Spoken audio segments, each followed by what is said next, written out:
I had a really interesting question, and it had to do with thrift shops. Are the days of thrifting over? Let's get into what's really going on in thrift shops today.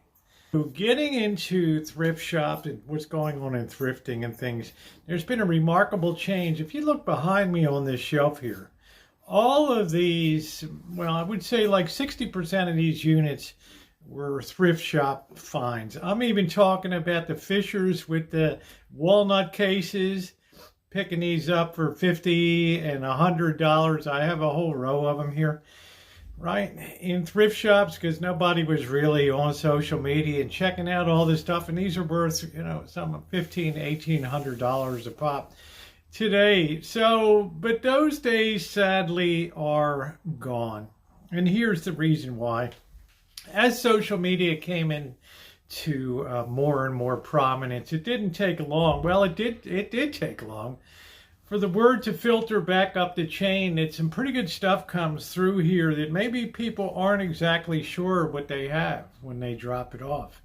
And in the space of about 10 years or so, I saw that a lot of thrift shops, starting with Goodwill in Indiana, they started having an online presence, and they would like a website where they would sell. They actually had, no, corrected, they had an eBay channel where they would take their merch, their better merch, and put it on eBay.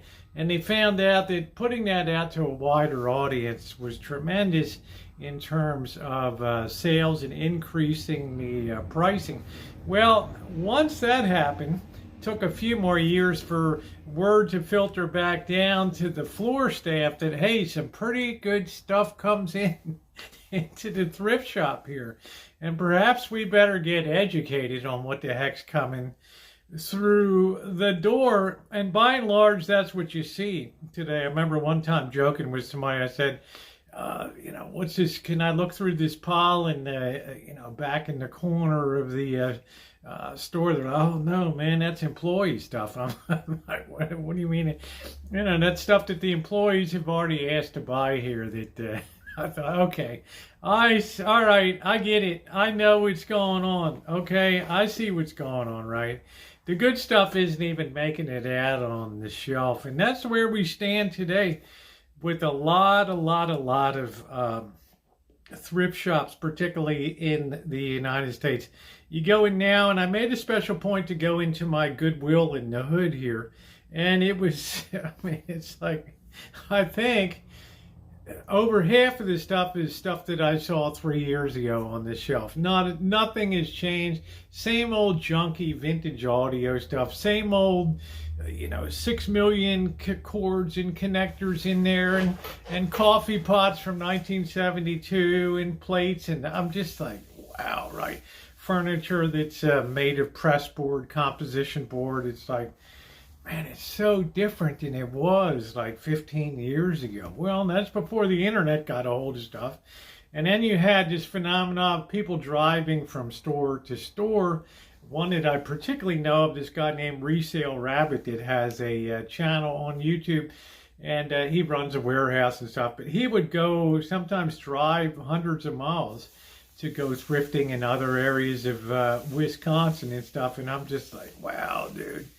You don't see that too much anymore, because thrifting, people have kind of discovered that, I don't want to say it's a lot of crap in Goodwill stores, because I bought a lot of that crap for my kitchen and stuff, plates and knives and stuff for my van for travel, for fishing and crabbing and overnighting adventures and things like that.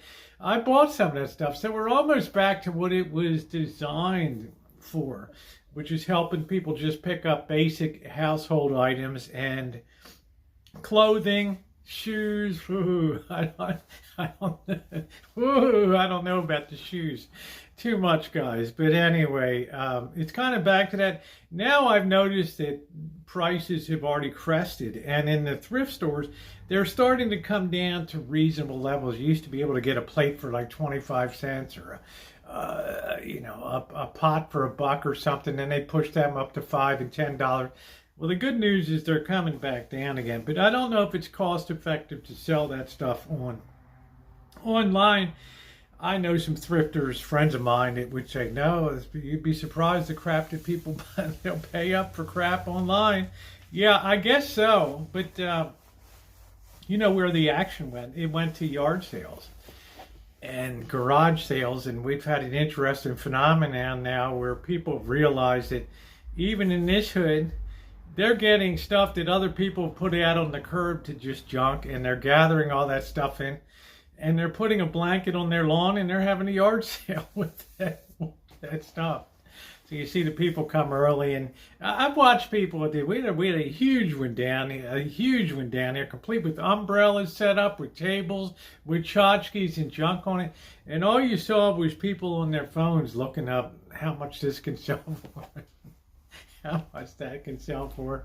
And a guy would see these people, and you could tell he's just thinking like, you know, like the elephant trainer said to the elephant, up Simba, up. The price was gone up. It was just sitting there. So I don't really know. We've really knocked the hell out of thrifting here in this country, I'm afraid. But perhaps that's good, because perhaps, you know, with the way that Goodwill, they so high pay for staff, they can tell you we're a nonprofit. It doesn't mean we're not making good money, right? I mean, the upper echelon is making some serious dough, right? But they built up and had to rent fancy places and shopping centers now. They used to have dives and crap in strip shops, shopping centers. Now they got fancy, you know, high rent operations and all that. Maybe now things will be working their way back to those crappy strip shopping centers and things like that. We can only hope for cheapskates like me. Anyway, I hope you enjoyed this video today. If you have some thoughts on thrifting or your recent trip into a thrift shop, you can admit it here, right? We're alike. Okay. Let me know down in the description box what you think about thrift shops today. And no, I don't go in pop tags. All right, guys. Thumbs up or appreciate. Please subscribe if you're not subscribed. Hit that bell for all notifications. And check out the flagship channel, Rosie O'Kelly, also here on YouTube. I will leave a link in the comment section below. Thanks, everybody.